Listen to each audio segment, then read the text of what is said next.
CA Praveen Bangad, on behalf of Aurangabad branch of WIRC of ICAI, welcome you all.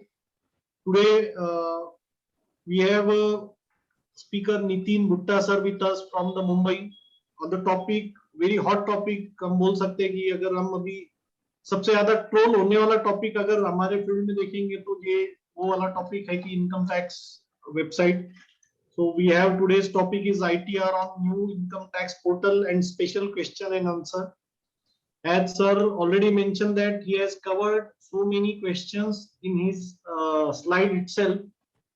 So that will be a good. Now I request Pankaj Soni, to the chairman of Aurangabad branch, to have a welcome remarks. Pankaj, over to you. Yeah. Good afternoon, everybody. Welcome, Nitin Bhutta ji. We are linked with each other on WhatsApp since years, and since June, when this income tax portal, new income tax portal issue has come up, I have been discussing it with the chairman, Direct Tax Committee, C.V. Chitle sir, about it, and of course, I came to know that you are one of those chartered accountants who is deeply involved in this process. So we thought, okay, let us have a session on this new income tax portal related ITRs and issues, and a question answer session on this. So that's how we contacted Nitin sir, and he immediately agreed for it. When I was discussing with Nitin Bhutta ji, तो इतना बड़ा ये area हो गया है because of the new income tax portal and all other related issues, कि कितने in totality कितने glitches है, क्या नए issues किसको आ सकते हैं, ये किसी भी एक व्यक्ति को not a single person knows all the glitches or all the issues, and maybe not all the remedies could be resolved. But then we thought, at least let us take a step further. जितने issues resolve हो गए, at least उतने तो हम लोग ये कर सकते हैं, और उतना तो हम members के लिए benefit pass on कर सकते हैं. So that is why we are having a very learned speaker, Nitin Bhutta ji, here. And as usual, when I discuss about having such a good seminar with our co-host branches, Ahmednagar and Akola, they immediately give us the response, and that is how we all come on a common platform and try to organize sessions for the benefits of the members. So I welcome Nitin Bhutta ji. I also thank Sandeep Desarda and Keyur Dedia for joining us in this important VCM. Over to you, Praveen. Thank you, Pankaj. As you have already correctly mentioned that जितने भी अभी तक at least resolve हो चुके हैं वो issues हम discuss कर लेते हैं. मे बी फ्यूचर में फिर से सर का और एक सेमिनार हम रख सकते हैं, और इसमें और कोई नया ग्लिच होगा तो वो भी नितिन सर को पता चल जाएगा. So it would be even a learning session for him also. Yes. So now we'll get to know who is a Nitin sir. So I request Keyur Dadia, the chairman of Akola branch, to have introduction of the sir. Keyur, over to you. Yes. Thank you, Praveen bhai. At first, a very warm good afternoon to one and all. Good afternoon to Nitin sir and all the members over here. It gives me an immense pleasure and a good warm welcome first to our today's speaker, CA Nitin Bhutta sir. Nitin Bhutta sir, professionally and educationally, he is a BCom graduate, a CWA and FCA. One of the good things about his education part is that sir became a chartered accountant just 16 days before the completion of his articleship training. And this year he completed 29 years of his practice in August 21. Congratulations, sir, for that part. And sir was a third rank All India at the intermediate level of ICAI examination. Nitin Bhutta sir is a regular writer of articles which are published in public digital domains like the GSTAPM magazine, Tax Guru, CA Club India. Sir has successfully completed the course of Independent Director Studies conducted by the BCAS and SP Jain Institute of Management Studies. Sir is a regular speaker at WIRC, NESN, GST certification courses, as well as at various study circles in Mumbai and outside Mumbai on GST. He is one of the panelists on WIRC for resolving the queries on GST 9 and 9, as well as the founder member cum honorary treasurer of Confederation of GST Professionals and Industries representing GST on pan-India basis.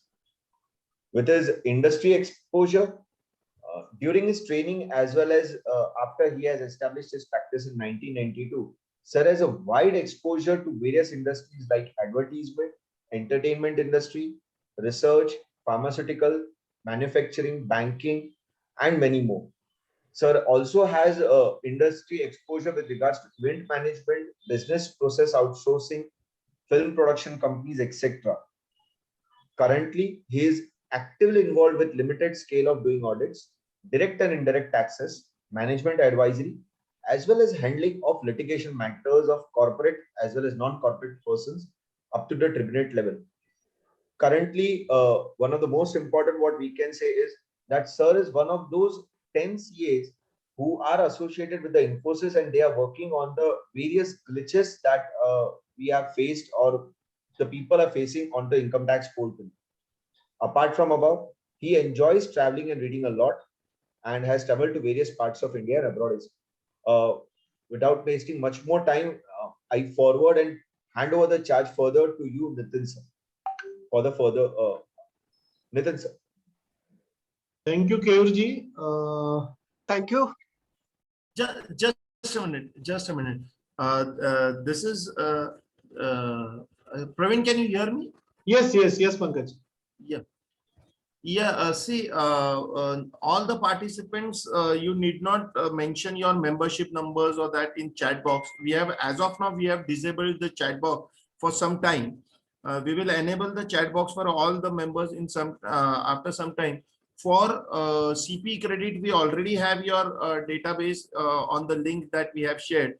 So none of the members should be sharing their name and membership number in the chat box, because in chat box there would be questions. So you know, in the flow of messages, we should not it should not happen that we might skip any message. So please be careful while chatting.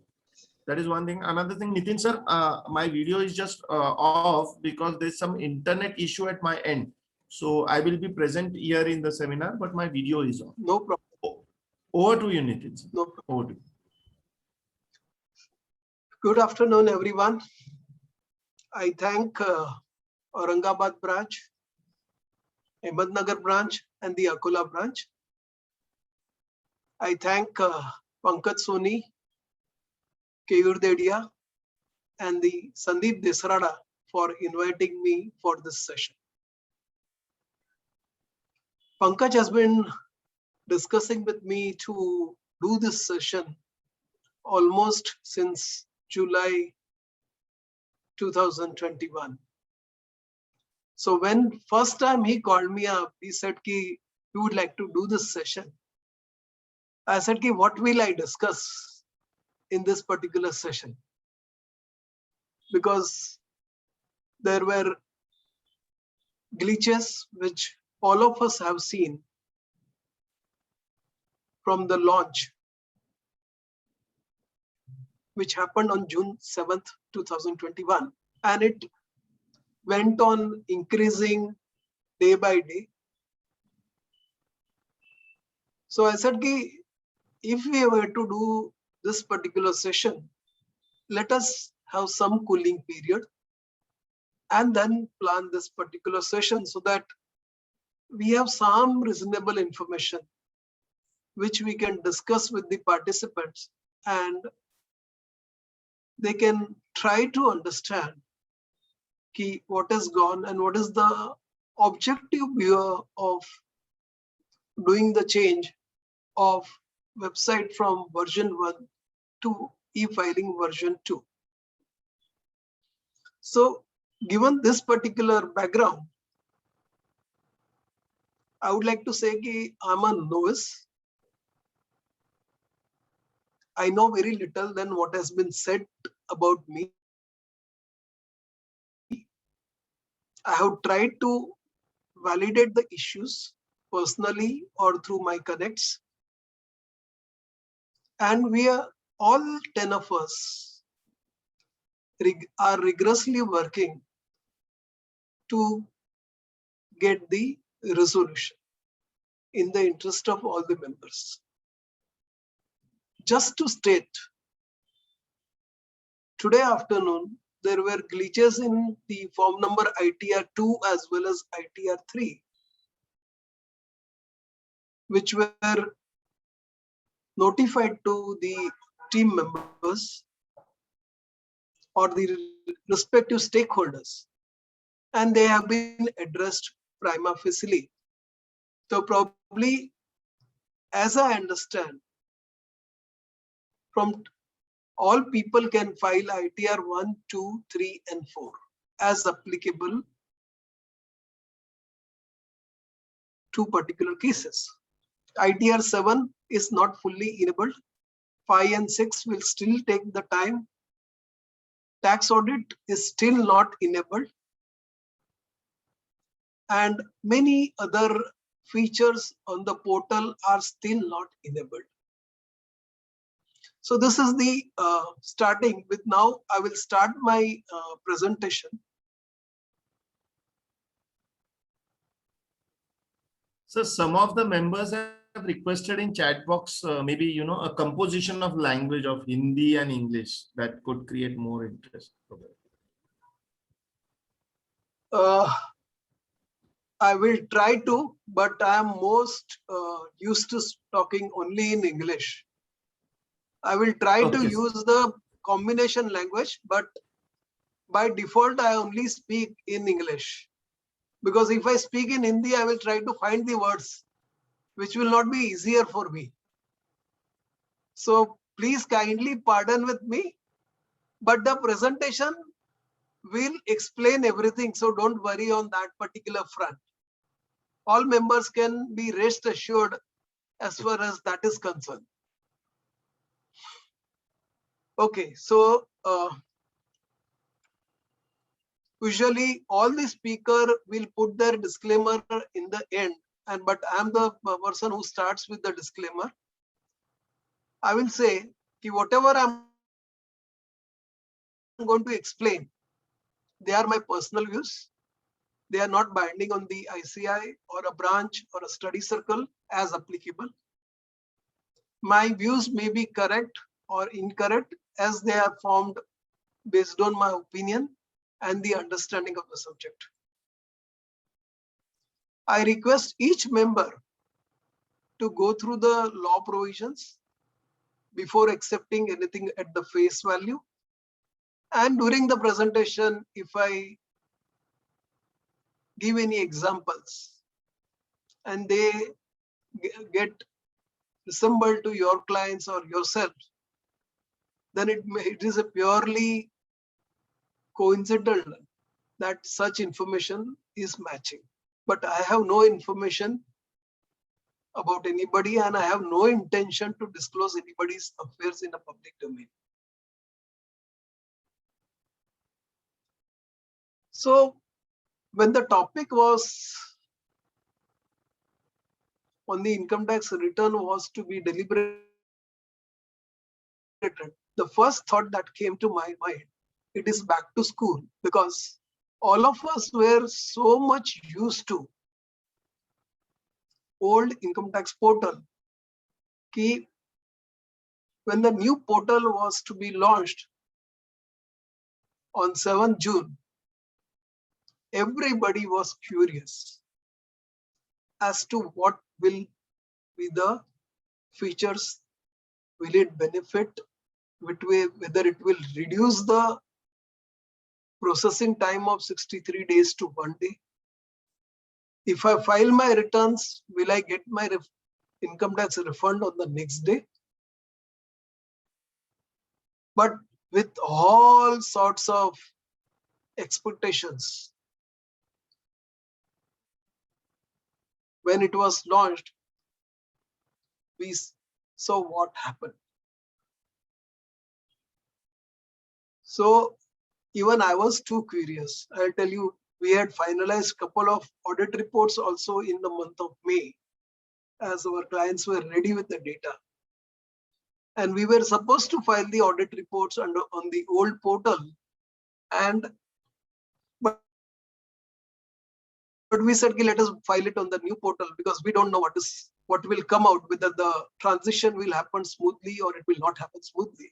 And the other reasons of not filing the audit reports in the month of May, there are certain options which were not applicable in the audits, were not edited by the system itself, and it is still not edited. So we said, let's don't file such audit reports. And given that background, when the website was launched, we started the journey of exploration. And it was like an ocean, jumping into the ocean to find out what is in store for everyone. Are we going to get the pearls, or are we going to get anything else? So when we started doing the exploration, we touched upon the iceberg of glitches, and which created a lot of ripples amongst all the stakeholders. When I say stakeholders, it includes the government, it includes the Infosys, it includes the professionals, it includes the chartered accountants, it includes the assessees also. And we were like wondering, what will happen? What is happening? When it will get resolved? Will it be resolved? What is the time frame that we are looking at the resolution? And still today, glitches are encountered by each one of us in many aspects. They may be related to a specific assessee, or it can be a general glitches, or it can be portal issue, or some functionality is not enabled till today by the Infosys team. So when we looked at the income tax returns which were notified, as well as the instructions that were notified for doing the compliance of income tax returns, the first question when I was studying this for the topic, I said, is it a old wine into new bottle, or is it a complete new wine itself? According to me, what I understand, it is an old wine only. There is no change as compared to the old system of compliances that we were doing for the filing of the income tax returns. Besides, what changes which we are introduced by the Finance Act every year, and such changes we need to adapt to the compliances that everybody has to do on a regular basis.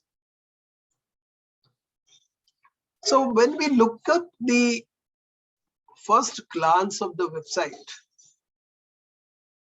it is more or less built on the concept of dashboard, where everything is available at a glance to the assessee, and he has to navigate from one feature to another feature to find out what is happening. and what are the options that are available to every advisor or a stakeholder. I will be using the word stakeholder as a common because it is applicable to everyone. Host of features are provided and self-help options are available at the click of the mouse when we click any of the options on the portal. Basically, when we look at all these particular aspects, it is the intention is the assisted filing to everyone. And they have come out with the Tax Genie also, which was not there in the old portal, which is built on the concept of artificial intelligence, where predetermined sets of questions and answers have been inbuilt into the system of Tax Genie, because it will start, it will direct you, it will explain you what is to be done if you type the right questions. And if we look at one of the significant feature on the portal which is beneficial to the assessee is the instant EPAN, whereby if you have a valid Aadhaar number and if you apply for a PAN number within 10 minutes or within maximum 24 hours, the PAN number in the digital form is allotted to any of the taxpayers, and which is considered as a valid document for the purpose of all the requirements which one can use the PAN for. This is the, and plus there is no cost involved for availing such a service. You can find out everything that is required on the portal. You can navigate the help where it is provided for each of the aspects of this particular portal. But what happens? Each one of us doesn't spend that much time studying the navigation features of the portal. So we find we are not used to how do we proceed. So if we spend some reasonable time on the portal, earlier there was, when the portal was launched, there was an issue of a speed. Logins were not happening, profiles were not getting created. Even a new PAN number which were allotted, they were not, the profile were not getting created. That all stands resolved. If we look at the research reports in a public domain, average download speed is 10 Mbps and the upload speed is 2 Mbps.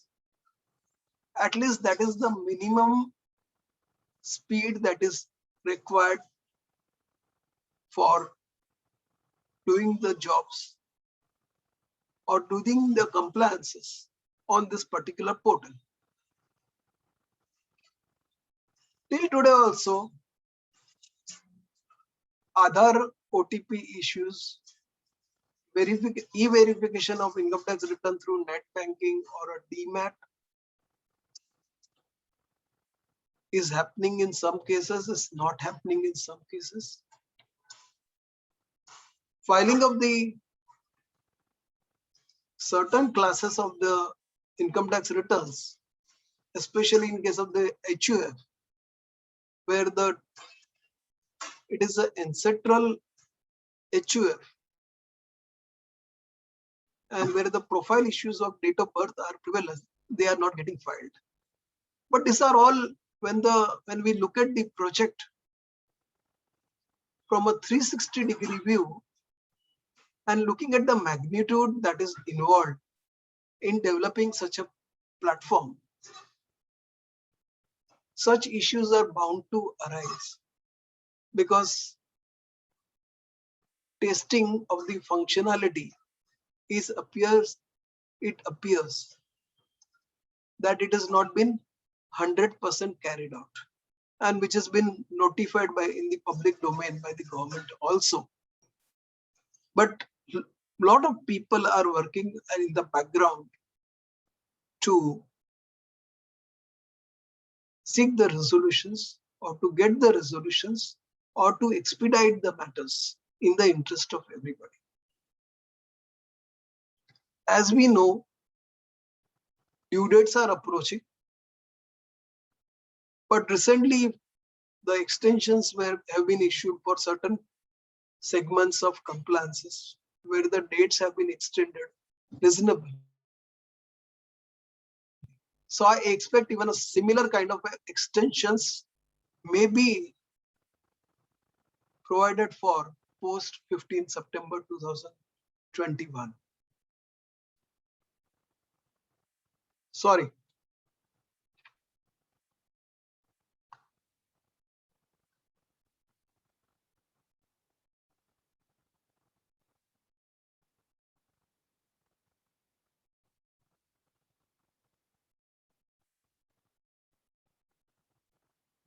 So when we look at the features of the portal, a lot of videos are also posted on the new portal that explains what are the features that are available on the portal and how they can be used, which we may watch, or if we do the hands-on testing while doing the filing of the returns, we can understand. And if we are getting stuck, we can watch the respective videos so that it explains how it is to be done. As compared to a lot of issues which were prevalent, a lot of have been resolved. And I'm not advocating anybody. There has been an issue which has been admitted also, and people are trying to resolve. And it is going to take some time, but it will definitely be resolved. Similarly, for every information that we update or a change, or we file the documents, typically we receive the email as well as the SMS from the portal on the registered mobile number as well as the email ID in the profile of the assessee. But till now, whatever the income tax returns are getting filed, the confirmation email for filing the same, which we used to receive on the old portal, till now it is not getting received, and we are not getting the acknowledgement also on the email so far. It needs to be downloaded. Download of the income tax acknowledgement as well as the download of the income tax return which we have filed had certain issues. It was not getting auto-populated on a real-time basis. Sometimes it used to get reflected after 24 hours or 72 hours, but it was. If you encounter such kind of a situations again, then I sincerely suggest people should not attempt to file the same return again and again. And because of that, such issues, there has been a news in a public domain that for the same assessment year, 3 returns were filed. But that is more of a ignorance of a person who was filing, and there was a system issue which permitted such filing of the IT returns. But now it appears that it might have been addressed, and at least that is we have observed that now multiple filing of the return is not happening, but you can never know. Same problem may resurface again because of some changes that happens at the back end, which is not in the control of anybody technically. But it has been provided. So if anybody is filing the return and you don't get the confirmation, then I sincerely suggest wait for some time and then go for the resolutions. Even a revised returns are regularly getting filed absolutely smoothly. It had inherent issues, but it has been addressed more or less now. Similarly, if you look at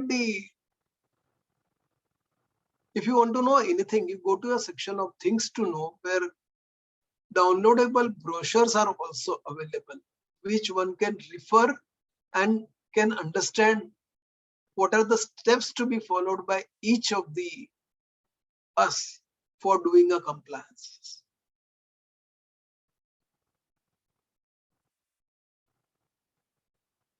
So my basic structure of the presentation is a formulation, objective and the meaning, commonly used terms, what are the some changes that are applicable for AY 21-22, illustrative foundation of income tax returns, some peculiar issues of income tax return, as well as what we are facing on the ITD portal. They might be continuing as of today, or they might have been resolved as I speak. Some aspects of e-filing process, e-verification, DSC registrations, and assisted filing. Do and don'ts of income tax returns filing and the conclusions. So this is the broad coverage of the session, and I've been requested to keep the reasonable time for question answers. So I'll be running wherever it is required to be run in a jiffy. So when I look at the technology developments in the space of income tax, we know income tax law is prevalent almost 100 years, that is 10 decades. But the technology drive that got initiated is in the last 2 decades, where DIT system was established in 1981, followed by introduction of a PAN in 1984. ITD portal was launched in 2003. When that portal was launched, we will call it as a version 1. Even that had a lot of issues, but it gradually got stabilized and all of us had enjoyed the fruits of such development,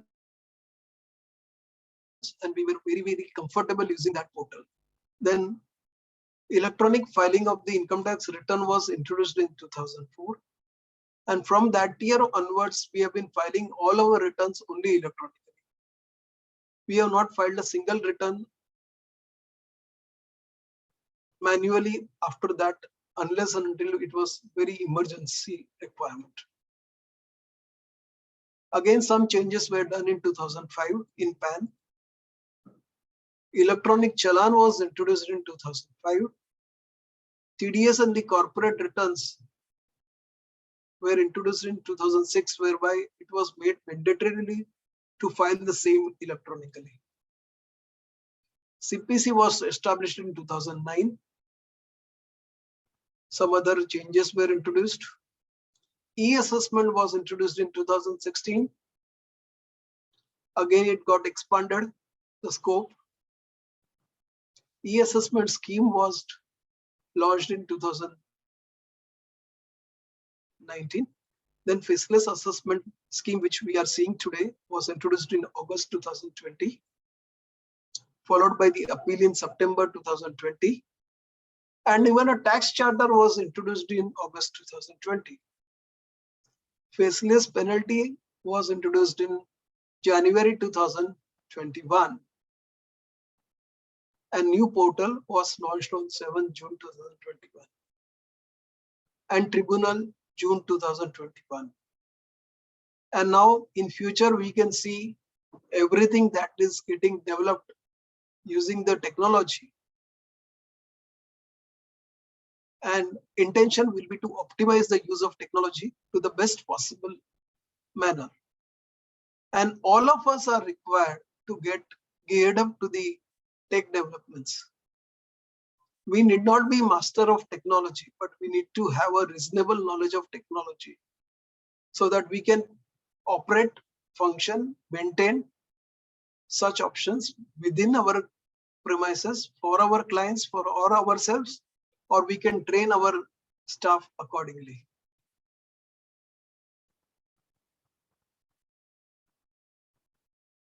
Tax ecosystem, we will be concentrating only on the income tax law. We know acts, rules, forms, circulars, notifications, and broadly heads of income, which are 5, which all of us are aware of. For each of the heads of the income, directions are given,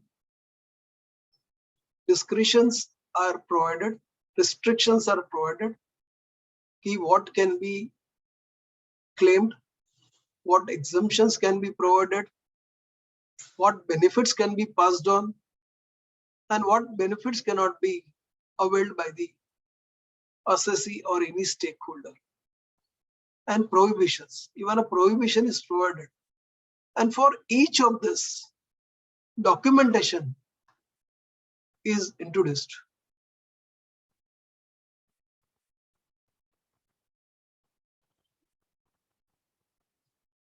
Forms are provided, procedures are laid out, and alternative remedies are provided. And for every such aspect, corresponding to the directions, discretions, restrictions, and prohibitions are also notified under the Act, either by way of policy decisions or by way of substantial law or procedural law. Similarly, what is allowed, what is deductible, what is not allowed, what is not deductible, what are the time limits, what are the penalties applied, what are the demand and recovery provisions, in what scenarios prosecutions will apply if defaults are committed. Excuse me, sir. Yeah. Sir, can we have a PPTs which is related to the portal issue? So we have a very limited time and so many questions are coming. That No, will it be will, everything will come. Don't worry. Don't worry on that front. okay.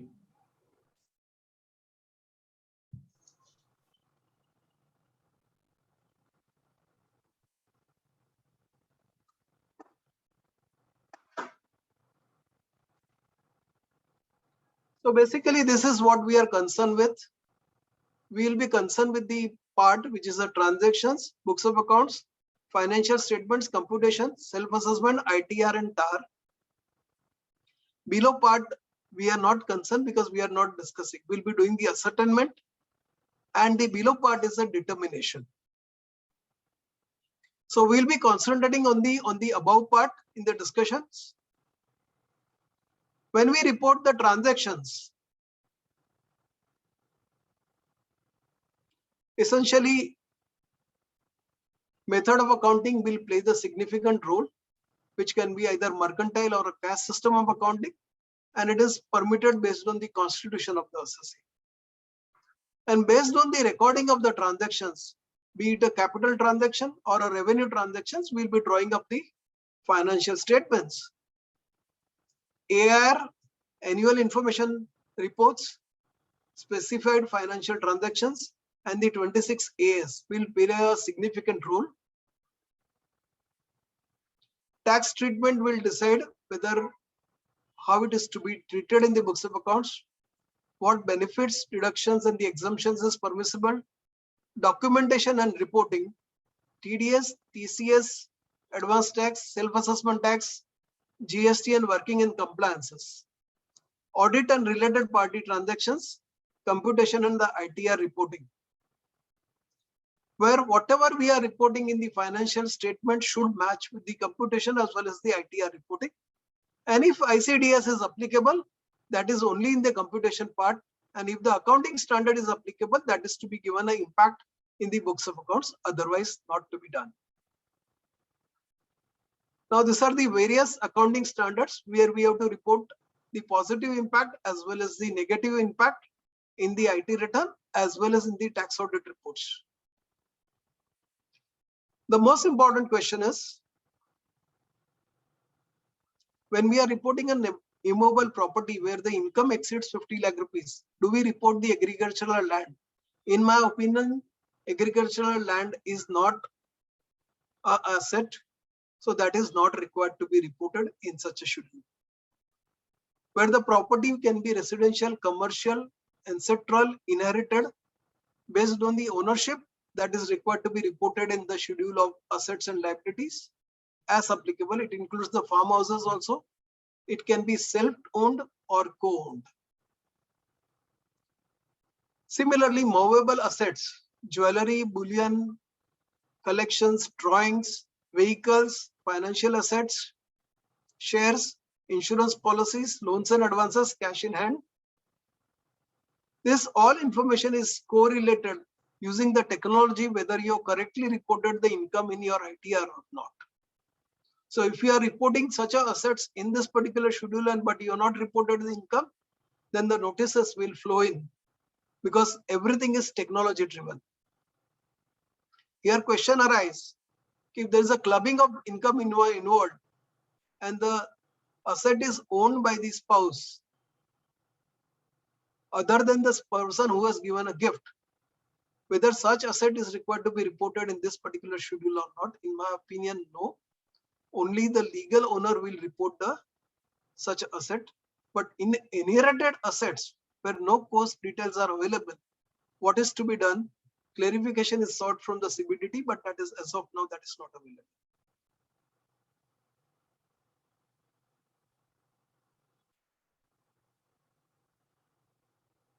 Like this website is based on the digital dashboard concept.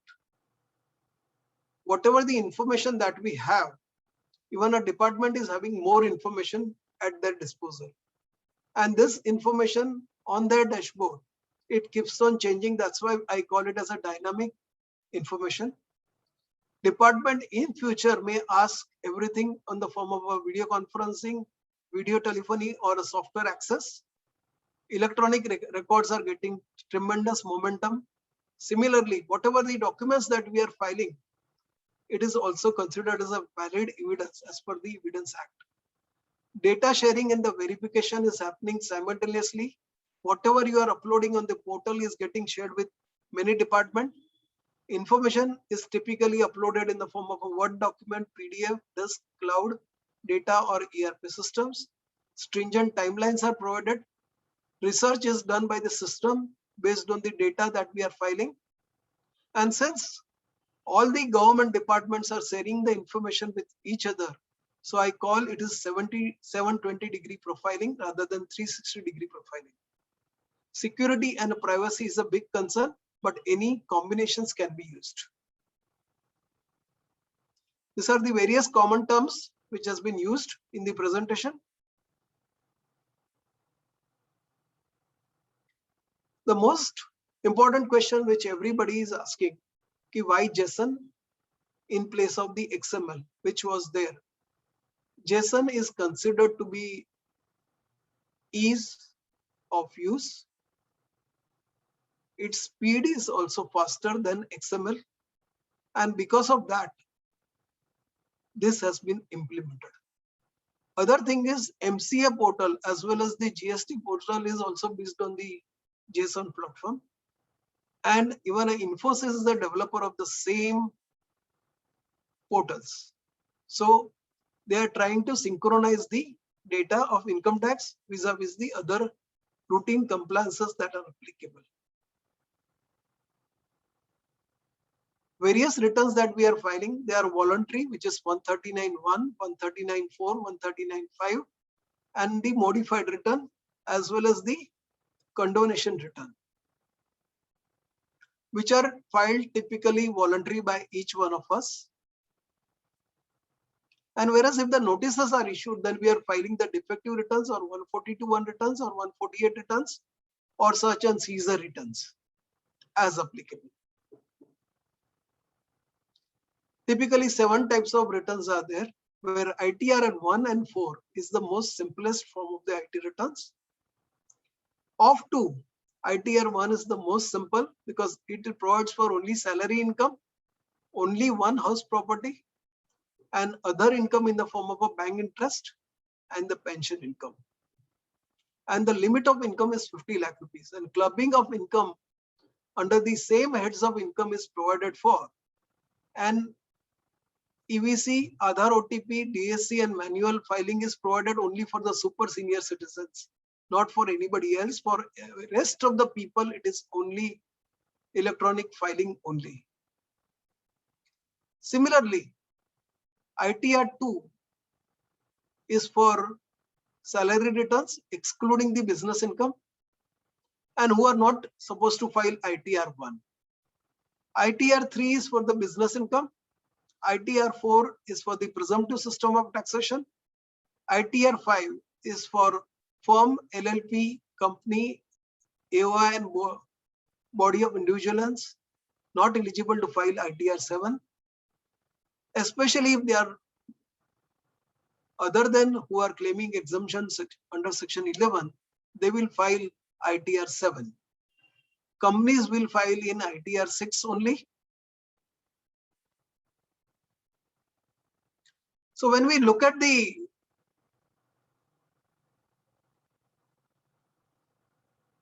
for ITR 1, it is a search. Conditions are provided ki if you have this kind of a situation which we have listed down below, then you can't file ITR 1, but then you have to file ITR 2. TDS deducted under section 194N, as well as TDS claim due to clubbing, they cannot file ITR 1 because under section 194N, if you have not filed the returns for 2 years, then you are not eligible for. Or if your cash withdrawals are more than 1 crore in a year, then also TDS will be deducted under section 194N. Whereas ITR 2 is not provided in case of the profit and gains of business or profession. Now, instructions provide that section 153 and 153C return cannot be filed, but that is technically wrong because for assessment year 21-22, the returns under section 153A and 153C can be filed. Option to avail the benefit of new tax regime is available in the form number ITR 1 as well as ITR 2 itself. You are not supposed to file form number 10IE separately.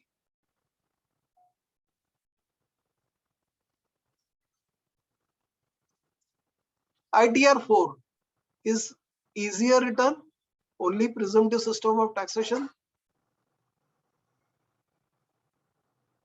These conditions are provided. If you have this condition, then you cannot use the ITR 4. But ITR 4 is also not applicable to a resident and not ordinarily resident.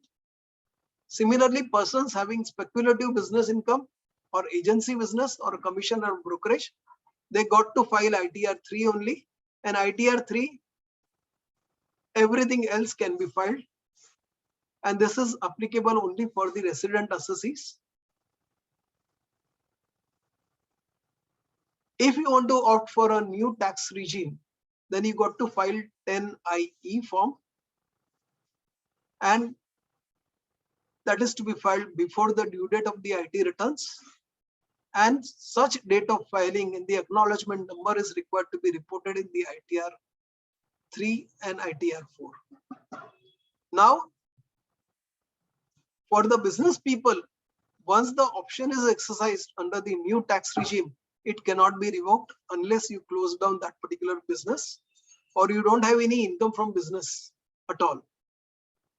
Whereas salaried persons can opt for the new tax regime every year, they can change every year.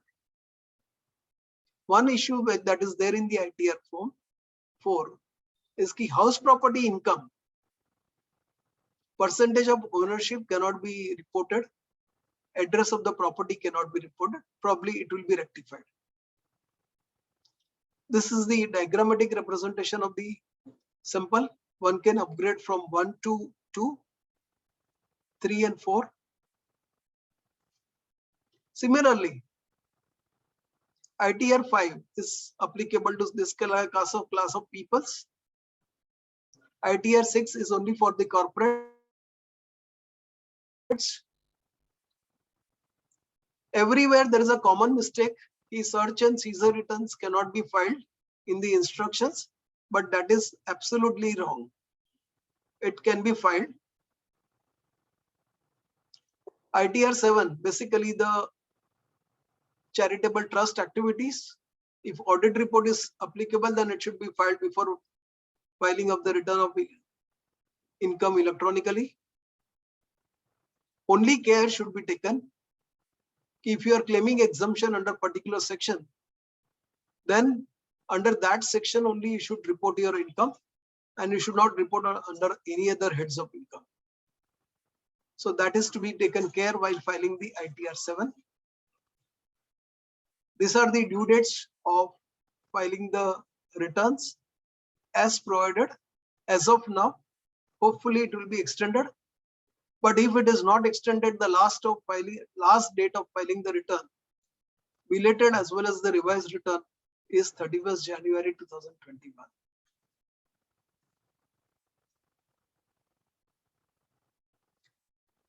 Now this is the new tax regime. This clarification is already provided, which I have told. It is to be opted in ITR 1 and 2. 3 and 4 people will file 10 IE and then they will report it. So when we exercise such an option of new tax regime, we will be giving up the exemptions, deductions, set off of loss, and the additional depreciation. And that's if you read the provisions of the law, both these sections are similarly worded and it provides the same options. So it is a calculated risk which government also takes while giving any benefits, because if they are giving the benefits, they will take away the benefits in other way around. And these are the slabs which are provided for the new tax regime. Surcharge remains the same. Additional education cess and the health surcharge, that remains the same. There is no change. Whether you go for an old tax regime or a new tax regime. And this is required to be reported in the general information by both the entities as required. And this is similar to filing of the form 67, which we file if there is a withholding taxes from the foreign sources where we are availing the double taxation avoidance tax benefits. So if we have opted for a new tax regime, then this is to be taken care while filing the returns. Otherwise, defective notices can be anticipated. And this plays a very important, if the tax audit is applicable, then this aspect has to be verified very significantly. Similarly, correspondingly changes have been done, reporting of various exemptions, deductions, and such amendments are introduced in the forms. Now here the question arises, if I opt for the new tax regime option, can it be withdrawn? Technically no, but the portal is showing the withdrawal option, but it is incorrect. If you read the provisions of the act, it cannot be done. But if you have filed a return, original return, but then you decide, okay, I would like to go for the new tax regime, can it be done? In my opinion, it can be done, provided the due date is not expired. But such option cannot be exercised in case of the belated returns or a revised return filed after the due date. Or if the notices are received under section 139(1) or 142(1) or 148, or search and seizure return under section 153A or 153C, then such option cannot be exercised. These are the changes which are introduced under the 194N. Carry forward of TDS under section 194N is not provided for in any of the returns. It has to be compulsorily claimed as a refund. Dividend income is taxable in the hands of all the taxpayers, and you have to give the bifurcation as per the timelines provided in the IT returns, so that if you report it correctly, then you can get the benefit of the interest calculations under section 234B and 234C accordingly. And changes have been done in the IT returns accordingly.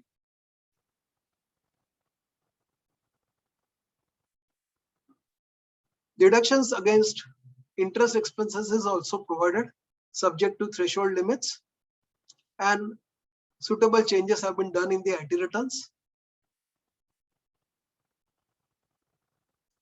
Domestic companies, ATM, which was there earlier, it has been rebrought on the same guidelines. There are no changes which were applicable. ESOP has been introduced, where the deferment of tax is provided, but such people cannot file ITR 1 and 4. So they have to compulsorily file either ITR 2 or ITR 3 as applicable. Marginal tax reporting is required to be done in the IT return, which was not there earlier, but probably that is for the purpose of the data analytics. Tax audit limit has been increased to 10 crores, where both the conditions are required to be satisfied. Cash receipts are not more than 5%, and payments is also not more than 5%. And at the same time, everything is done through account pay checks. And if the documentation of doing the transaction in the form of account pay checks is not available with the assessee, then the limit will be 1 crore only, not the 10 crores. And such special care should be taken to document such a transaction. For AY 2021, the limit was 5 crore. LLP is excluded because it is different ball game altogether. The important change, whatever the information that you are reporting in Schedule OI or Section 36 or Section 37 or Section 40 or 40A, 43B, or MSME interest or other deduction under Section 35, they have to be matched with when you are filing the IT returns. This is provided in the instructions to the ITR returns.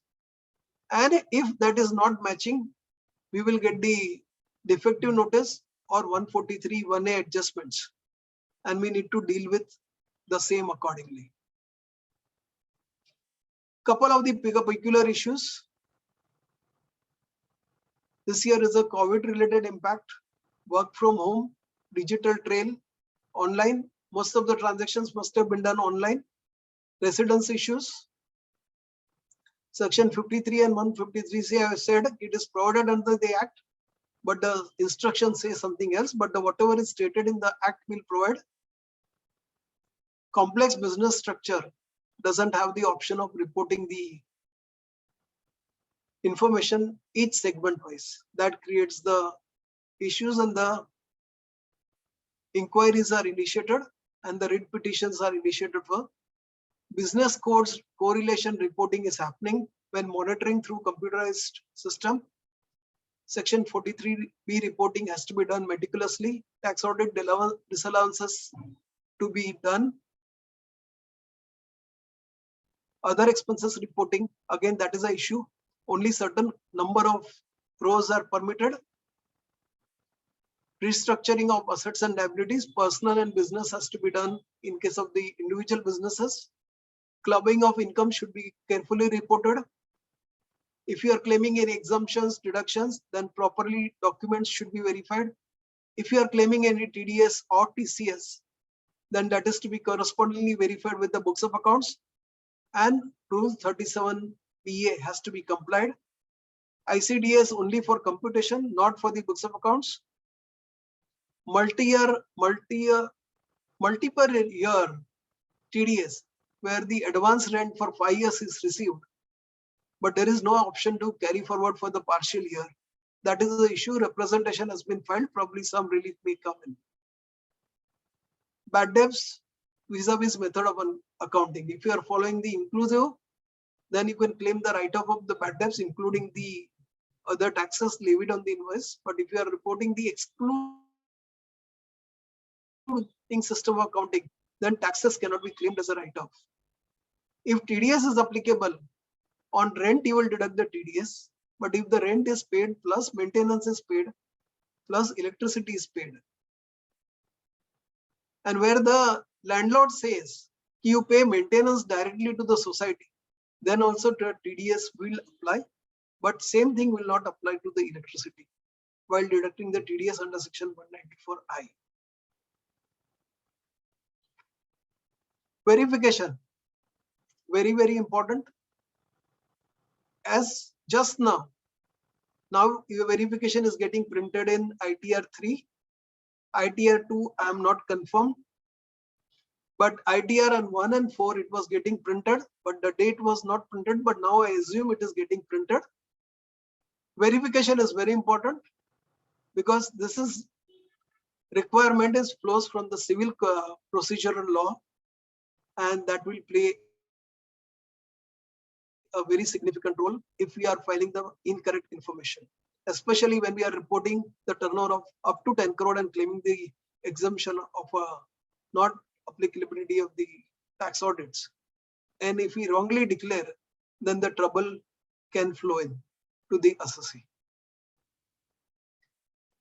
All of us have seen unprecedented issues arising on account of the e-proceedings, where options of filing the responses on account of the defective notices or 143(1)A adjustments, rectifications are not happening. Income tax returns issues are there. TDS returns issues. Late fees are levied even when the due date is, when the return is filed before due date, but that issue appears to be addressed. Tax audit issues, forms are still not notified. Form 1 issue is still pertinent. Form 35, many people are still struggling to file the Form 35. Vivad Se Vishwas scheme forms issues are still there. Some people are facing the issues, some people are not facing the issues, but now the date is extended, so we can have some relief. Many people are not able to file Form 10IE as applicable for opting for the new tax regime. And many people who have filed 10IE is not getting auto-populated because that information is getting updated on the portal after 7 days. House property reporting issue, it has been applicable only in case of the ITR 4. Verification issues all are facing. Profile issues more or less, but even if there is a profile is incomplete, it will not disable the process of filing the income tax returns for any of the taxpayer. Earlier, it was provided flashed on the portal. If the profile is not completed, you can't do this, or you cannot do this. But now that has been done away. Now even a reflection of a percentage of completion of profile, even that has been done away with. Other thing, in profile, if there are errors, it has been assured that it will not create the trouble, but sometimes we are finding the issues of misreporting of date of birth that has been brought to their notice, and probably that will stand rectified in future. Some time it will take. How much time it will take, I can't say. Legal hair issue appears to be addressed. whatever the documents that are required to be filed for registering as a legal heir under the representative assessees has to be complied, and then it is acted upon. Trust approval and the registration issues. Lot of issues everybody has encountered, but the dates have been extended. So some respites is there. Form 15 CA-CB. Still a lot of issues are there, but now the process of filing of Form 15 CA and CB has been converted from a single stage to a multiple stage, where for each stage approval is required. That is the change. But today, some banks are accepting, even after the extension of due date of 15th August, they are accepting the manual Form 15 CA-CB. Probably some further clarification may come. But informal guidelines have been provided to the bankers to accept the manual form that has been provided, as I understand, and as per our experience. But it varies from aspects to aspect. Now, when we are filing the income tax return, left-hand side we will drop or we will analyze all the information while compiling the returns. But whatever the various laws that are applicable to the assessee, that has to be taken into consideration, and based on that, income tax return has to be prepared and compiled accordingly. This utility was updated on 17th August 2021, ITR 124, and 527 was updated on 20th August 2021, but only ITR 7 is available as of now. 5 and 6 is not available. Basic systems requirements are provided on the portal. We just have to ensure we have this much options available on our system. Offline utilities are provided, online utilities are provided, and the software utilities provided. I recommend every option has got its own advantages, disadvantages, pros and cons. Offline and online utilities are free, whereas the software utility, if we buy from the private vendors, then it has a cost, but it has got a tremendous advantages in the sense that once the data is incorporated in the software, every year the import becomes easier and filing of the returns becomes much easier. My personal experience on filing on the portal using the offline utility as well as the online utility is little cumbersome, because most of the procedures or navigations we are not aware. We need to try to navigate, try to understand each feature and then do the compliances. But if we do with the software, which if we are using it from ages, then it becomes really helpful. E-verifications. Other OTP, what we were doing earlier under the old portal, same thing. DSC is also the same. Net banking also the same. This time they have introduced the DMAT and ATM. EVC would be received wherever the system functions. It can be online as well as the offline. And once we file any documents, confirmation of SMS and the email is received by default.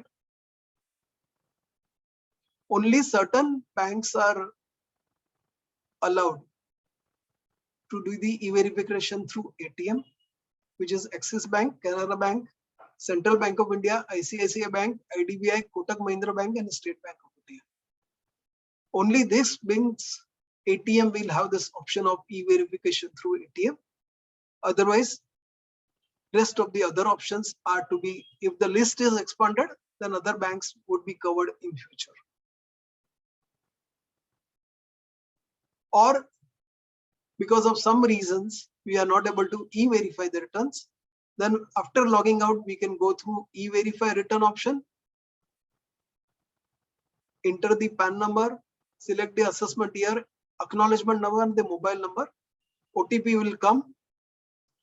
You enter that OTP and it is valid for 15 minutes. And once you enter that, the return is e-verified. Then you can download. And if it is beyond 120 days, then the condonation has to be filed and the return can be verified. Condonation earlier on the old portal, we were supposed to file manually with the assessing officer, but now it has been provided on the portal itself.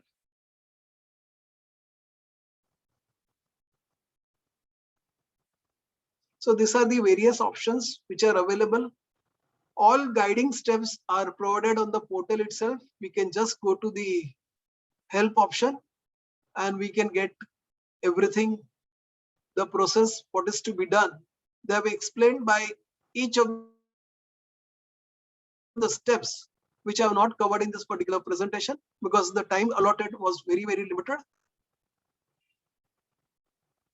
And typically this is the way things will happen. You can log into your account, go to e-verify return, select the return for verification. All the messages, everything is guided on the portal itself.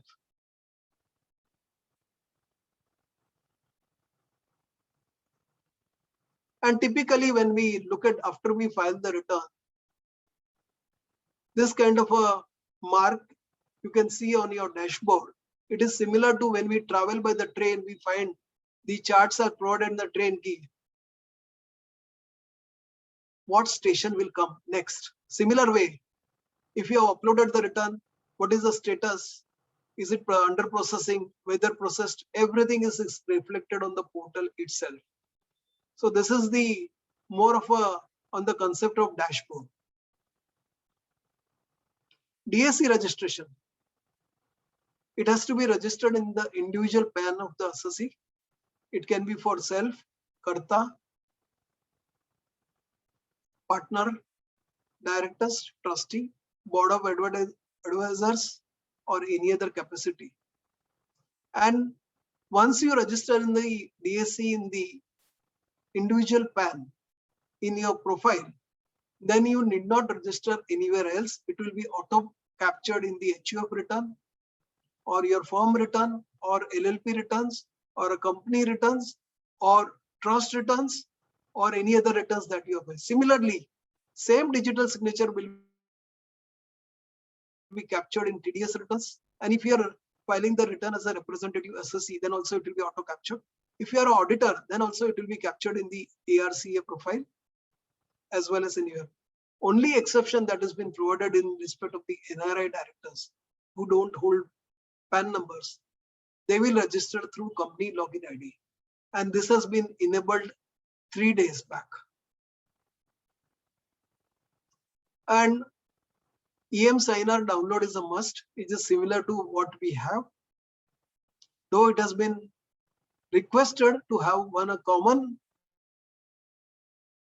EM-Signer for MCA, income tax, as well as GST. But whether it will be implemented or not, that is not known to us. Assisted filing. Taxpayer can appoint chartered accountant to do the filing or e-return intermediary or any authorized representative. CA, we know it's anybody who is a member of ICI. And they can do certain compliances as applicable. Similarly, e-return intermediary is also given certain options. They can use the departmental utilities or they can build their own software to provide the services. What they can do and what they cannot do, everything is listed down.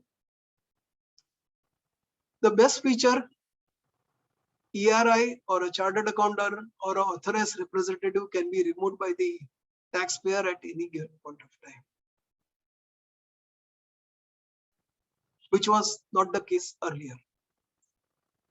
So when we look at the assisted filing, the reason which is given, if a resident assessee or any taxpayer, which can be resident as well as non-resident, if you are staying outside India, or if you are a non-resident or any other reasons, then you can appoint the authorized representative but that has to be resident person with the PAN number. That is a must.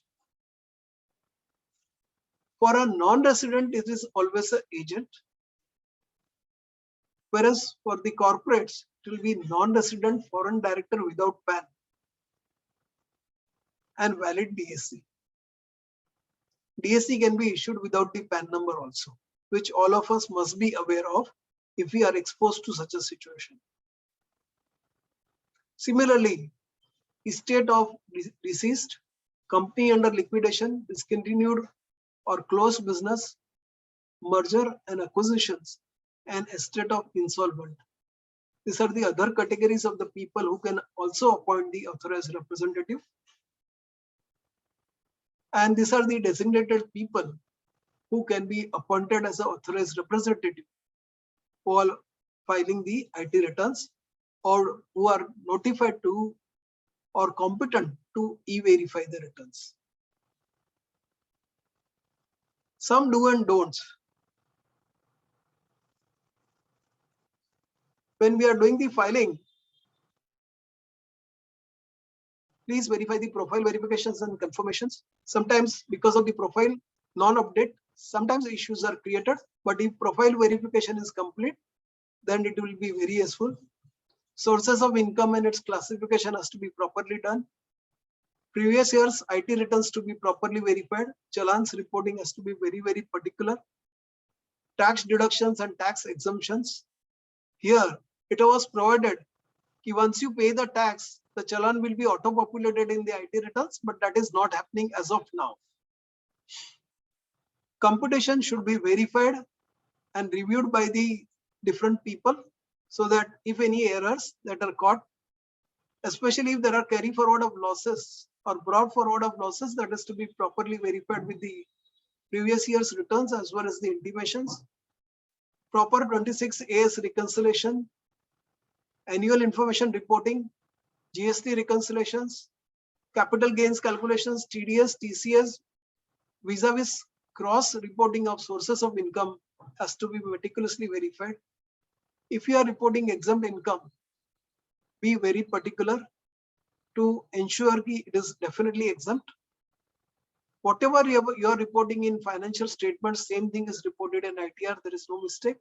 And if there is a mistake, ensure to revise the return as early as possible. ICADS compliances, if applicable, should be done. If you are claiming the depreciation, ensure that you have a proper documentary evidences and proper impact is given. MAT and AMT, if it is applicable, do it perfectly. If any other forms are required to be filed, or if tax audit reports are required to be filed, then ensure they are filed in time and filing of such information is properly reported in ITR. If there is a withholding tax on account of the foreign source of income, then do file Form 67 before the due date. Otherwise, you will not be eligible to claim such withholding tax. Disclosure of assets and liabilities when the income exceeds 50 lakhs will apply in the cases of individuals and the HUFs. But foreign assets will not apply because there is a specific schedule available. Unlisted shares, details have to be meticulously filled up. If we are reporting the transfer of shares in such schedule, and if you are not reported in the capital gains schedule, then return will be treated as invalid because such inbuilt checks are provided for. DIN number disclosures are mandatory. When we are looking at the profile of the corporate associates, in the director's profile, even if the DSC is registered in the individual profile, but in the company profile, it is not shown as DSC registered. Don't worry about it. It is a system issue. If there is a prior period items vis-a-vis method of accounting, then properly report correctly in TAR also. Accounts receivable and accounts payable analysis has to be done from the perspective of MSME interest provisions, as MSME data is also getting reconciled with the income tax data and other aspects. Especially considering the digital transactions of Paytm, PhonePe, Google Pay, a lot of people are receiving the cash back that is subject to tax. Please offer it to tax as applicable. Conclusions. There is no 100% formula. We get the raw data. We need to convert into moderate, and then when it is reasonable, we will be ready for filing. It has to be accurate as well as timely. Please plan your affairs in timely manner. This chart, we have seen it earlier, but if any kind of a disallowances are applicable in ITR as well as in tax audit reports, then please ensure you report in ITR. Don't take a chance, because a lot of notices have been flown in for such kind of adjustments by 143(1)(a) for AY 2021. Especially, a lot of people have reported the contingent liabilities in the tax audit reports, and now for which the additions are made in the IT returns and the taxes demanded. Last but least, if the information reported in financial statement is not equal to computation information as well as the ITR reporting, we are inviting the trouble. ITR means income tax return. I say it is an information trail review. AIR is annual information reports. It is accurate intel resources. SFT, specified financial transactions. I say it is a systems, factual, timeless transparency. Everything is getting transparent. Whether processing within 1 day is a reality, dream, or a fantasy, that is a question mark. But in future, couple of years down the line, we may see it. All of us are facing the unprecedented challenges on the portal, but gradually I expect it to be addressed. Recent changes have been provided under the Minimum Wages Act, which provided if more than 3,000 wages is payable, then it is to be paid through bank only. So look at this change. If that is not complied, what implication it will have? We need to be 100% aware because of the digital synchronization amongst the department. And we need to have the KYC of our clients also handy. Self-validation of related party has to be done, deductions as well as the exemptions. If we are following any particular stand while filing the returns, and if that is disputed, then ensure that is consistently accepted, followed at the higher levels of litigations. And whenever we are filing the returns of income, we should be 100% knowledge about the return filing. Tech requirements we should be aware of. In future, we can anticipate the group returns. It may happen, as of there is no proposal now, but in future it may be introduced looking at the developments. The last but least, why government is increasing so much disclosure every now and then? What they want to achieve? Will it increase the expansion? Will it increase the compliance? Will it promote the easiness? That point one needs to address. And I feel compliances should be provided for, but that should be reasonable and that should consider the grassroots reality of the country. I go back to school journey of exploration. Today, what I have explained is the tip of iceberg in the ocean. And with this, I conclude my presentation. I appreciate all of you. I always say that one should surround yourself with the people who talk about vision and ideas and not people. With this, I conclude my presentation here. Thank you, sir. Praveen, we can go for question answer session. Yes, First, we Sheikh. will take questions which have come in the chat box, and then whoever wants to ask the question, we can unmute them. Okay, Pankaj, surely. Sir, the very first question is newly qualified CA are unable to register as a CA on income tax website. How to resolve this issue? That issue has been notified, and probably it will be addressed soon. Okay. DSC is not getting registered in some cases. Transaction ID is not generated after registering the DSC. It can be a pen-based issue, or sometimes it can be a technology issue, or it can be browser issue. A lot of people are facing the issue of DSC registrations, but ideally what we should do for any kind of problems that are encountered on the new portal, ideally one should remove the cache, temporary files, cookies, disable the antivirus, and restart the system. 99% this issue may be addressed.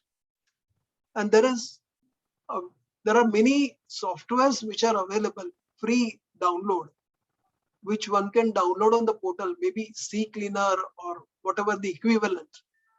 See, software is available. If you run that, then all this cache, temp, and cookies are automatically removed, and it is addressed. But yes, still people are facing the issue of DSC registrations. It is not deniable, but it is a fact. But as compared to the launch, the gravity is reduced substantially. It means there is no technical hitch from the side of the department. It is related to software or cache like that. Maybe. Okay. If we are using the software, then probably that interface integration would be provided to the software providers also. So one has to see how things pan out. Okay. Sir, next question is, while doing ARCA login, it always required DSC to be attached. So why this issue must have been faced? Key high security option must have been enabled when first time it was logged in. If that is disabled, this will be called for. This won't be required. Okay. Okay, sir.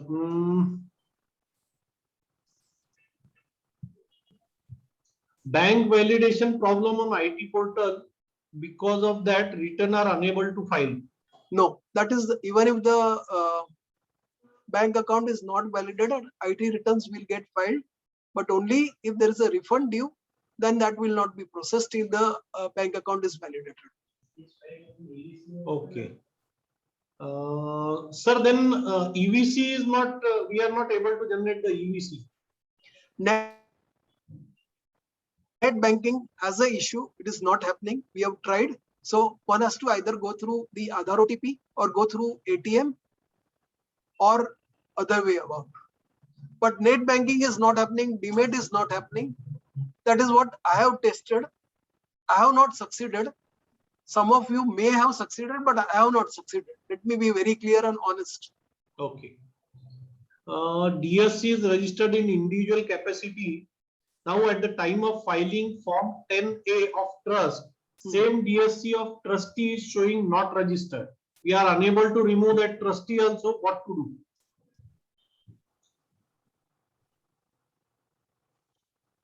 Trustee, if the DSC is registered in the individual PAN of the trustee, but in the profile section, if it is reflected as not registered, it will not create the problem of filing the 10A application. Same thing is happening with the corporate assessees also, where if you look at the profile of the directors, DSC not registered is reflected, but documents are able to sign by the directors. There is no problem. But you have to authorize that particular person for e-verification, e-verify option. Okay. So next question is, assessee's earlier filed ITR form cannot be seen on portal. To get them, what should be done? Can we file grievance or any other way? Old ITR forms are getting downloaded now. Now, okay. Okay. See, I will tell you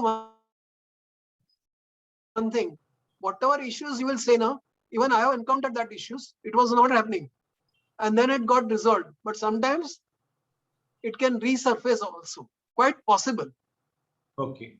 But now, as a general thumb rule for all, if all of you are filing the returns, then what you should do, as soon as the return is filed, please download the acknowledgement as well as the income tax return from the portal itself. If it is not happening immediately on a real-time basis, do it on the second day. But do it and keep it in your folders. Okay. It is just standby as a protocol to be followed. At least we are following that practice in our office. Okay. Sir, email ID and mobile number not appearing in remitter's detail of 15 CA, even though profile has an email ID and mobile number. In case of 15 CA. It is possible. 15 CA has got a lot of issues. This must be a technical slave. We should file the grievance for the same. Okay. ITR 2 of HUF is facing a lot of issues. Hope they are aware about it. Can there be any way that we, the people, will get to know what updation is done and which one is pending? HUF returns are getting filed. I have personally filed the HUF return in ITR 2. Only the issue which I have encountered, which I know of, there are two issues.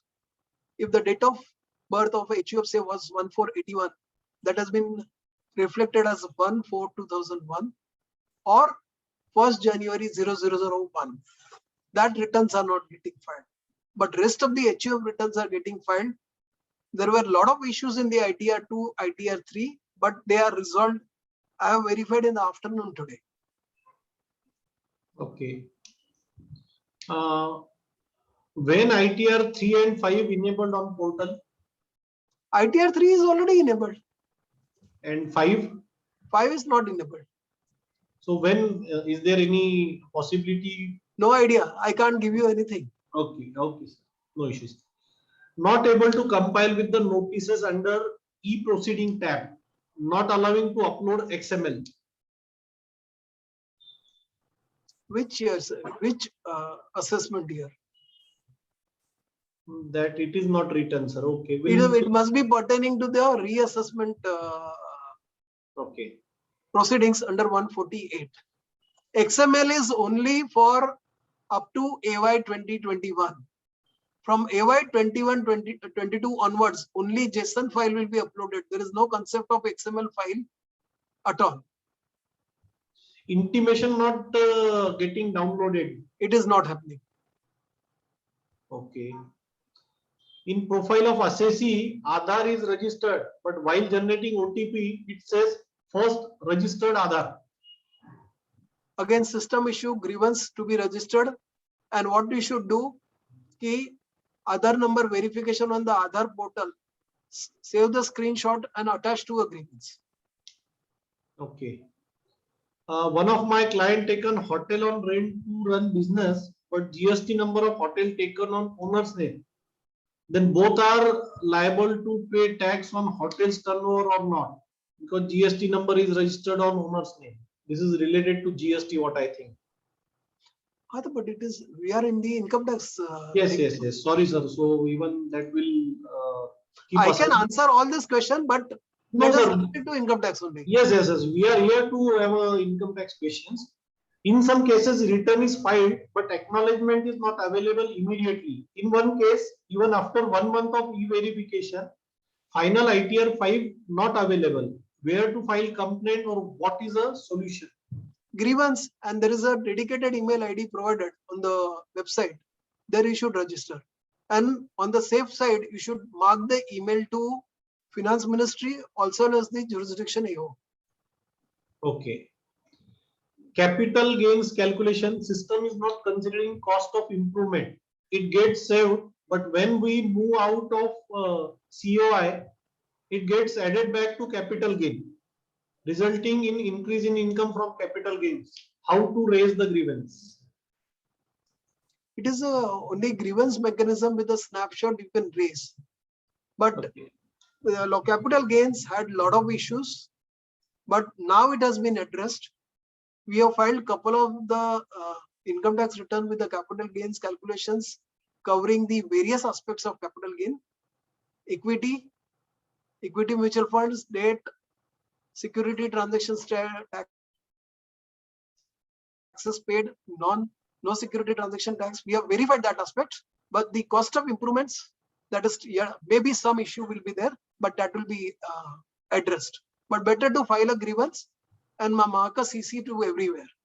Okay. It is creating problems, sir. DSC is not operating. I think this is, you have already answered the catch and all. We have to check. Okay. In such a case, remove the trustee and add other one. May I saw in this way. Okay, please unmute me.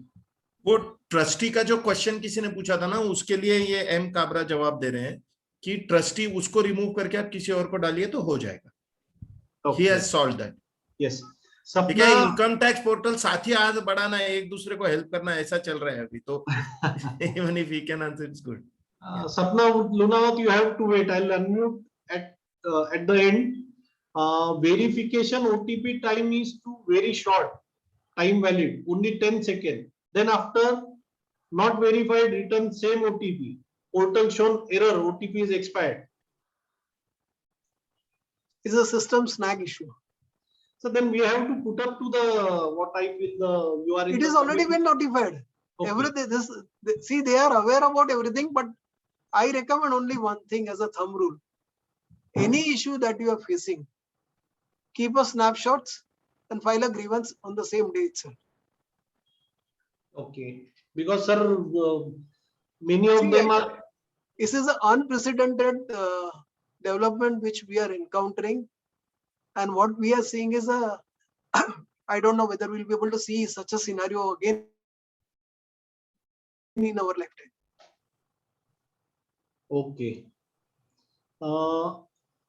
Unable to download the communications sent to assessee, maybe assessment order, notice for payment of outstanding dues, etc. That is getting downloaded. Submissions are getting downloaded. That is perfectly working. Okay. 110%. This is, I have verified in our office cases a lot. This is questioned by our Keurji sir, the chairman of Akola branch. Sir, today itself I tried to have download a particular notice, outstanding dues demand, and it was relating to the assessment year 11-12. And it is showing as that there is a outstanding demand, pending outstanding demand, but wasn't getting downloaded. I was able to download the return. I was able to download the ITR form for that assessment year, but this particular part couldn't got down, was not downloaded. Have kept the screenshots, already kept the screenshots for this. Better to file a grievance. Okay. Better to file a grievance. I will tell you one more thing also. If there is a demand outstanding, and if you will try to go and file the reply that this demand is adjusted against the refund dues, then you will not be able to. They will say this is already taken care. You will get this response also. So you will not be able to e-verify it also. It may happen. Huh? I have encountered such a situation. That's why I can tell you this. Okay. Is 10IE form necessary for filing ITR 1 and ITR 2? It is to be opted in 1 and 2. I have already clarified. Okay. Even after filing return, received on screen that return is filed successfully, but no acknowledgement is generated. Also try filing it again, so it's getting filed again and again. That is what I told you. Once it is filed, and if there is a notification, it is successfully filed. Don't file the same again. It has happened. Same day, 3 returns got filed. It has become a complete Twitter and the Facebook circulation all over the country. Okay. Different date of birth in PAN and profile showing in case of HUF. I have already told you that. Okay. What is caught error described as NULL, null, unable to upload ITR? That is again a system issue. And why it must have been generated, as I understand, some fields, like for in profile section, you have used the special characters, or while filing the forms, you have used the special characters. That is creating such an issue. So you should remove the special characters which were provided. You cannot use the certain special characters. If you remove that, probably this issue may be addressed. Okay. Refund is due from past 5 months. Portal show that return process, but refund due. I also validate the bank account of so and so bank. What can I do?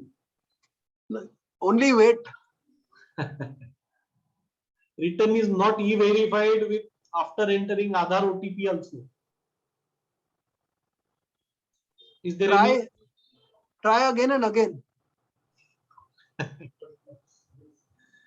Notice under section 271D was issued on 29 July. Response submitted date was 5th August. But when I logged in on 29 July, submit response was disabled and proceeding were closed. Order not getting downloaded due to server issue as per portal. This has happened in many of the cases. Probably some clarification may come in. Okay. Option of rectification request is not being displayed under services. It is not enabled only. Okay. The time limit is 4 years, no? That's why that is not enabled. Okay. If DSC registration proceed, then message appeared that something went wrong. Please try again. Yes, it is a common issue. Why it must be happening, that also I'll tell you. Because of the broadband speed, it happens. Because when we are trying to sign the documents, it happens. We are facing issue in acceptance of AR appointment after attaching DSC process not getting completed. Grievance raised remain unanswered since July 21st. I have filed the grievance on 10th of June. That is not addressed. None of the grievances are addressed. So you should be happy. Everybody is in the same ship. So then is there, we are putting forward this in front of the finance ministry or the Infosys that at least you should have to answer the grievance, because this is not the point we are raising the grievance and it is unanswered. You are raising the grievance, but right now all the energy is applied for the removing the glitches which are come to know, and the grievances will take the compliance module accordingly after they establish and stabilize everything. That is what my view. Huh?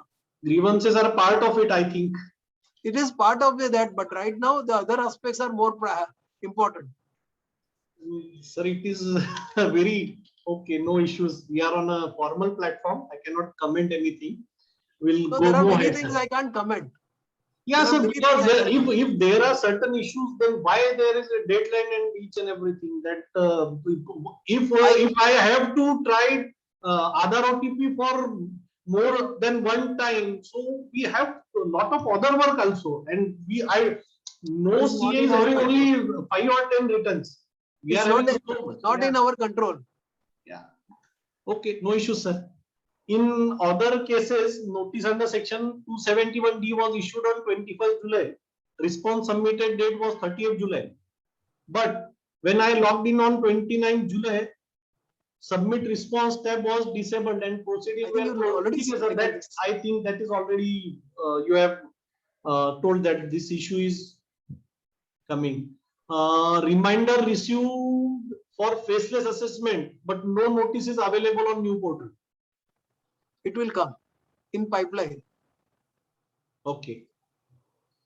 During filing Form 10A for trust renewal, asset and liability schedule is not enabled also. Income schedule is not enabled. Query raised before 8 days from client login, but the same is not resolved till the date. Kindly provide the solution for the same.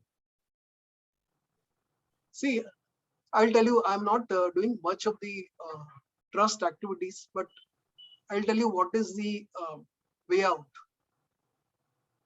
Whatever the form that is applicable 10A, ideally one should print that particular form. And if you have selected the correct code, and if you have selected the correct bullets, then you may not face certain issues. Because such issues which I have been told by my counterparts who are into the trust, they have said that people who are doing the filing of such information, proper codes are not selected, and that's why this issue is getting triggered. But it can be genuine issue also. Kshitija Lauti ji, sir already answered your question. How to file rectification? No tab under service. Sir told that 4 years time period is there. That's why that tab is not enabled. Next question, Form 10 IE error in Aadhaar in not linked with PAN error. So if the Aadhaar and PAN is not linked, probably that may be, or it can be a system issue. There are instances where Aadhaar and the PAN are linked, but the system is not capturing that data. Okay. If trust return is filed, we are not required to give asset and liability schedule. If you have filed the returns of say up to assessment year 2021, then you are not supposed to required to file any information pertaining to the assets and liabilities. If you have selected the correct code, then only. Old file return not showing on portal. Now you it is said, showing. now it is showing. So Ashok ji Miniar, you have to check. Sir is saying now it is showing. In Form 26 AS, data related to GST is shown. At what frequency the system updates the data as client are facing problem related to GST data, and only amount of GSTR 3B is mentioned in it. What about GSTR 1 detail? Will there be any provision to show the details? It will be, see, all the information that is reported in 26 AS of GST is derived from 3B only. But if you have a reconciliation of GST vis-a-vis your income tax return, then that reconciliation would suffice correctly. There is one more issue which I don't know whether any one of you have noticed or not. If you look at the figures of December 2020, the turnover reporting was doubled. Suppose you have filed 1 lakh rupees as the turnover in 3B, it must have been reflected as 2 lakh rupees. And right now, this information is updated every 3 months. Okay. Because that is provided under the rule. Any competent authority is required to update this information electronically within 3 months from the date of receipt. Mandatory by law. Section 285BA. Okay. Even on Samadhan email ID, no satisfying response is received. You have already told in your case also. Grievances are not properly. I have filed on 10th of June. I can Yes. show you right now on the screen share also. If any mistakes are done in GST returns, what repercussion could be faced by the assessee on income tax portal with respect to data fetched from GST portal? See, the data which has been fetched from the GST portal cannot be rectified. Achha. So whatever is correct, you are supposed to file the correct income tax return. Okay. There can be reconciliation. If inquiry is asked, you reconcile the figures and give it to them. Okay. Sir, one request is there to share the email ID for grievances. Okay, I'll share that. Okay.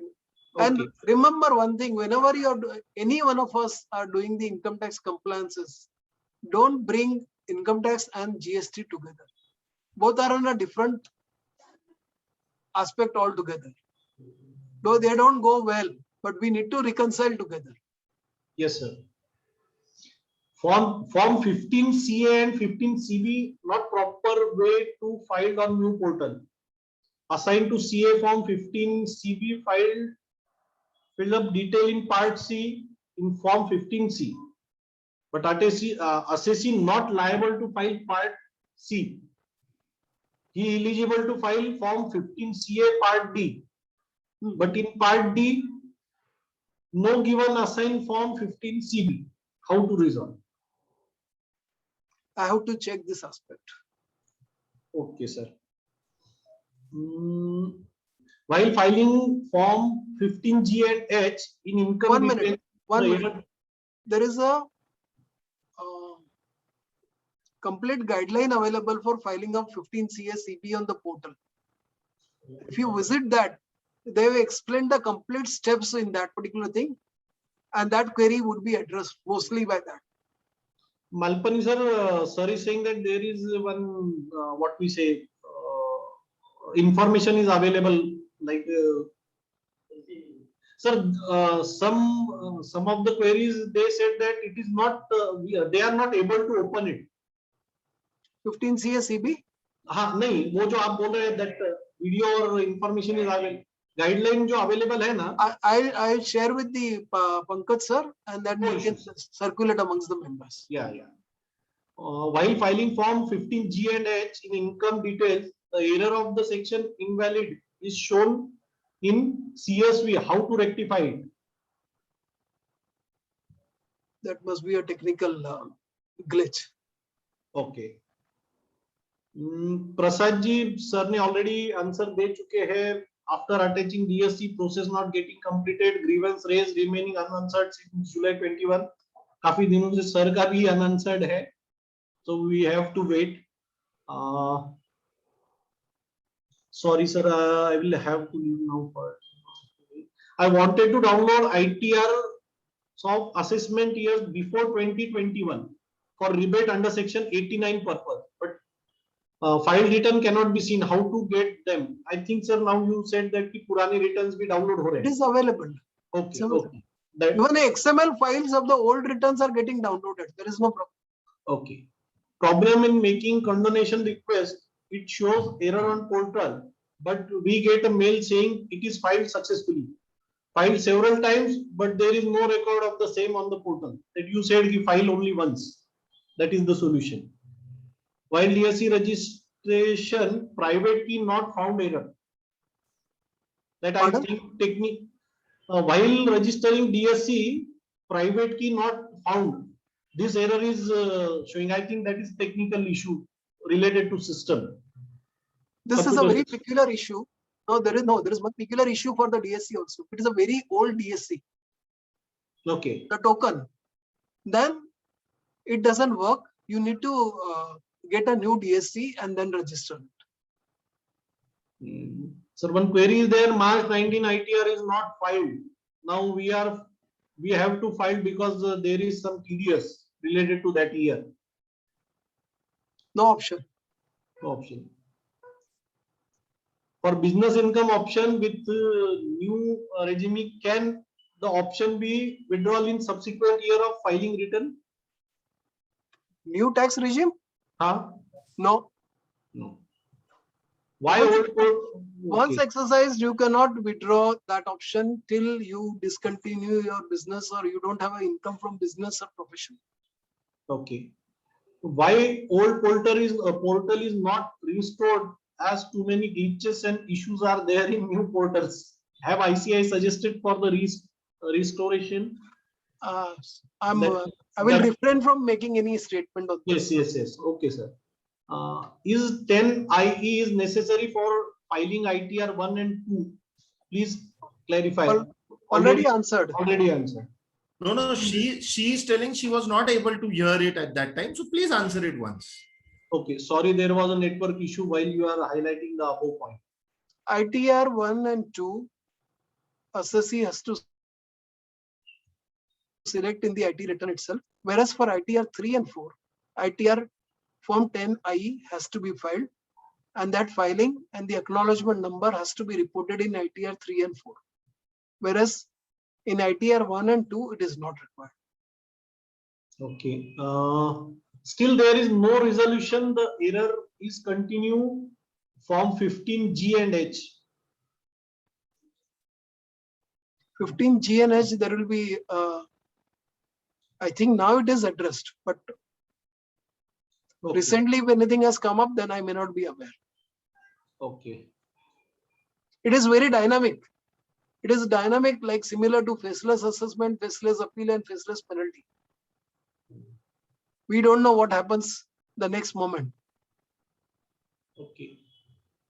Okay, sir. I think all the questions now, participant, those who want to ask the questions, kindly raise your hand. We'll unmute you and you can directly have a chat with the sir.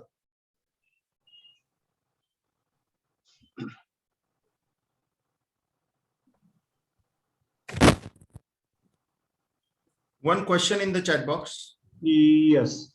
Sir, under 115 BAC, it can be withdrawn once in subsequent year, but under 115 BAD, it is not withdrawable once opted. Please guide.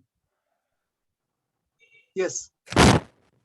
BAC can be opted each year by salaried persons.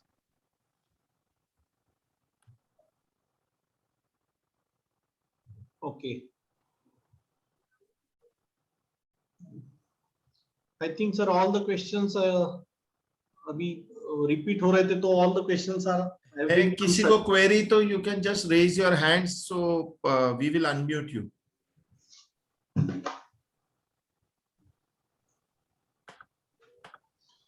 Now I request chairman of. I think Sandeep has not there. He had some. Yeah, Sandeep is there, I believe. Yes, Sandeep is there. Yeah. Now Sandeep, are you there? Sandeep? Sandeep No, bhai. no, I think he had some work, so he has left in emergency. Okay, You not please an issue. continue. Okay.